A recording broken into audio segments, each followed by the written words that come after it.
শীতকাল মানেই সকালের জলখাবারে গরম গরম কড়াইশুঁটির কচুরি, সাথে কষা আলুর দম।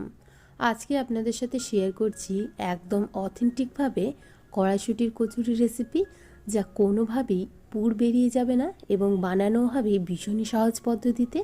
ভিডিওটি শুরু থেকে শেষ পর্যন্ত দেখার অনুরোধ রইল। আমি সীমা, আপনারা দেখছেন টেস্টি ফুড উইথ সীমা। তো প্রথমেই আমি এখানে পুর তৈরি করে নেব। তার জন্য নিয়েছি কড়াইশুঁটি। আমি কড়াইশুঁটিগুলো 1 বাটি পরিমাণে ব্যবহার করছি। আপনারা নিজেদের পরিমাণ অনুযায়ী কড়াইশুঁটি ব্যবহার করবেন। এখন এই কড়াইশুঁটিগুলো নিয়ে নিচ্ছি একটা মিক্সিং জারের মধ্যে। আমি এখানে বেশ অনেকটা পরিমাণে পুর তৈরি করব, তাই অনেকটা পরিমাণে কড়াইশুঁটি ব্যবহার করছি।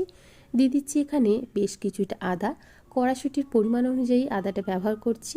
দিয়ে দিচ্ছি 3টে কাঁচা লঙ্কা, ঝালটা অবশ্যই আপনারা নিজেদের পছন্দ অনুযায়ী ব্যবহার করবেন। দিয়ে দিচ্ছি লবণ, দিচ্ছি এখানে 1 চামচ পরিমাণে জিরে গুঁড়ো, 1 চামচ পরিমাণে দিয়ে দিচ্ছি হিং, দিচ্ছি 1 চামচ পরিমাণে চিনি এবং সাথে দিচ্ছি 1 চামচ পরিমাণে ভাজা জিরে এবং লঙ্কার গুঁড়ো। আমার এক সাবস্ক্রাইবার বন্ধু বলেছিলেন যে যদি পুরে একটু ভাজা মশলা ব্যবহার করা হয় তাহলে খেতে ভীষণই সুস্বাদু হয়, তাই সেটাও ব্যবহার করলাম। এখন অল্প জল দিয়ে এর একটা স্মুথ পেস্ট তৈরি করে নেব। তো দেখুন, আমি এখানে সমস্ত কড়াইশুঁটিটার একটা স্মুথ পেস্ট তৈরি করে নিয়েছি। এখন পুরটা রেডি করে নেব। তার জন্য একটা প্যানের মধ্যে নিয়ে নিলাম 2 চামচ পরিমাণে সাদা তেল, সাথে দিয়ে দিচ্ছি 1 চামচ পরিমাণে ঘি। পুরের মধ্যে যদি একটু ঘি ব্যবহার করেন তাহলে পুরের টেস্ট কিন্তু ভীষণ ভালো হয়, তাই ঘিটা অবশ্যই ব্যবহার করবেন। তারপর এখানে দিয়ে দিচ্ছি 1 চামচ পরিমাণে কালো জিরে এবং সাথে দিয়ে দিচ্ছি আরও 1 চামচ পরিমাণে হিং। হিং যদি একটু ফোড়নে ব্যবহার করা হয় তাহলে তার টেস্টও কিন্তু ভীষণ ভালো আসে, তাই অবশ্যই একটু হিং ফোড়নে ব্যবহার করবেন। খুব ভালোভাবে হিং আর কালো জিরেটা একটু ভেজে নেওয়ার পর দিয়ে দিচ্ছি এখানে কড়াইশুঁটির পেস্ট, যে পেস্টটা আমরা আগে থেকে তৈরি করে রেখেছিলাম।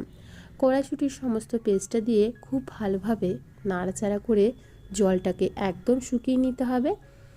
এখন আর কোনো রকম মশলা দেওয়ার প্রয়োজন নেই, সমস্ত মশলা আমরা আগেই ব্যবহার করে ফেলেছি। যদি আপনাদের কিছু কম বেশি মনে হয়ে থাকে সেক্ষেত্রে চিনি বা লবণ এখানে মিশিয়ে দিতে পারবেন। তো দেখুন, আমাদের পুর একদম রেডি হয়ে গেছে, জলটা একদম শুকিয়ে গেছে এবং প্যানটাও কিন্তু ছেড়ে দিয়েছে। এখন এই পুরটাকে নামিয়ে নেব একটা প্লেটের মধ্যে এবং সম্পূর্ণ ঠান্ডা করে নেব। পুরটা ঠান্ডা হতে থাক। অন্যদিকে আমরা কড়াইশুঁটির কচুরির জন্য ডোটা তৈরি করে নেব। এর আগেও আমি একটা কড়াইশুঁটির কচুরি রেসিপি শেয়ার করেছি, সেটা শেয়ার করেছি সুজি দিয়ে। যদি দেখে না থাকেন অবশ্যই একবার দেখে নিতে পারেন। একটা পাত্রের মধ্যে নিয়ে নিচ্ছি 3 কাপ পরিমাণে ময়দা।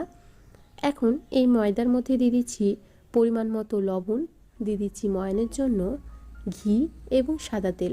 আপনারা চাইলে কিন্তু শুধু সাদা তেলও ব্যবহার করতে পারবেন, আবার চাইলে একটু ঘি দিয়েও ময়ান দিতে পারেন, তবে ঘি দিলে স্বাদটা ভীষণ ভালো আসে, তাই আমি একটু ঘি ব্যবহার করেছি। খুব ভালোভাবে ময়ানটাকে ময়দার মধ্যে মাখিয়ে নিচ্ছি। তারপর অল্প অল্প জল দিয়ে এর একটা স্মুথ ডো তৈরি করে নেব। আমার চ্যানেলের রেসিপিগুলি যদি আপনাদের ভালো লেগে থাকে তাহলে বাড়িতে একবার অবশ্যই ট্রাই করে দেখবেন এবং আমার চ্যানেলে নতুন বন্ধু হয়ে থাকলে চ্যানেলটিকে সাবস্ক্রাইব করে আমার পাশেই থাকুন। তো দেখুন, ময়দাটা খুব ভালোভাবে মেখে নিয়েছি। এখন ঢাকা দিয়ে রেস্টে রেখে দেব প্রায় 10 মিনিটের মতো। অবশ্যই ময়দা মেখে একটু রেস্টে রাখবেন, তাহলে কিন্তু আপনাদের কচুরিও কিন্তু ভীষণ ভালো হবে। তাই আমি খুব ভালোভাবে মেখে 10 মিনিটের জন্য ঢাকা দিয়ে রেস্টে রেখে দেব। আর ময়দাটা দেখুন ঠিক এরকম মেখেছি, আপনারাও চেষ্টা করবেন ময়দাটা ঠিক এরকমই মাখার। 10 মিনিট ঢাকা দিয়ে রেস্টে রেখে দিয়েছিলাম। তারপর এখানে আমি ময়দাটা থেকে লেচি কেটে নিচ্ছি। আপনারা নিজেদের পরিমাণ অনুযায়ী কচুরির সাইজটা ছোট বা বড় করে নিতে পারবেন। আমি এভাবেই তৈরি করব। তো সমস্ত লেচি কেটে নেওয়ার পর একটা লেচি এখান থেকে নিয়ে নিচ্ছি এবং গোল করে নিচ্ছি। তারপর তৈরি করে নিচ্ছি একটা ছোট্ট বাটি। এর মধ্যে আমি পুরটা ভরে কচুরির শেপ দিয়ে দেব। তো দেখুন, এভাবে ছোট বাটি তৈরি করেছি এবং পুর দিয়ে দিচ্ছি। তো আপনারাও পুরটা খুব বেশি অতিরিক্ত দেবেন না, আবার কমও দেবেন না। খুব বেশি দিলে কিন্তু কচুরি থেকে ফেটে পুরটা বেরিয়ে আসতে পারে, তাই পরিমাণ অনুযায়ী দেবেন। পুরের পরিমাণটা অবশ্যই ঠিকঠাক রেখে যদি কচুরির লেচির মধ্যে ভরতে পারেন, তাহলে কোনোভাবেই পুর কিন্তু বেলার সময় বা কচুরি ভাজার সময় বেরিয়ে আসবে না। এভাবে বাটি তৈরি করে পরিমাণ অনুযায়ী পুর ভরে তারপর খুব ভালোভাবে বন্ধ করে দেবেন। তাহলে দেখবেন আপনাদের কচুরি কিন্তু একদম পারফেক্ট হচ্ছে। আমি এভাবেই সমস্ত লেচির মধ্যে পুর ভরে নিয়েছি এবং রেডি করে নিয়েছি। এখন একটা লেচি নিয়ে নিচ্ছি, অল্প একটু তেল মাখিয়ে আমি বেলে নেব।